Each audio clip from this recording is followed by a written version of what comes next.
పవిత్ర జయరాం ఈ పేరుకి పెద్ద పరిచయం అక్కర్లేదు. కన్నడ సీరియల్ నటుడుగా, తెలుగు సీరియల్ నటుడుగా మంచి గుర్తింపు.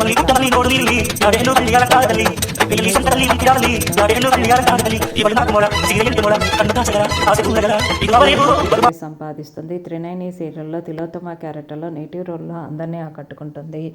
పవిత్ర జయరాంకి మొదటి భర్త విభేదాల కారణంగా విడిపోయింది. ప్రస్తుతం విలన్ క్యారెక్టర్ చేస్తున్న చంద్రకాంత్తో రిలేషన్లో ఉన్న సంగతి తెలిసిందే. మొదటి భర్తకి పాప బాబు ఉన్నారు. చంద్రశేఖర్తో రిలేషన్లో ఉన్నట్లు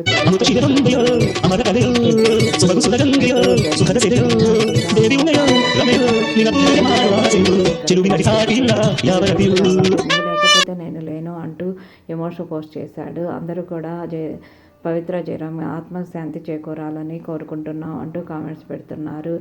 సడన్గా కారు యాక్సిడెంట్లో అతి చిన్న వయసులో చనిపోవడం అందరికీ విషాదాన్ని చేకూరుస్తుంది. లేటెస్ట్ అప్డేట్ కోసం ఛానల్ని సబ్స్క్రైబ్ చేసుకోండి.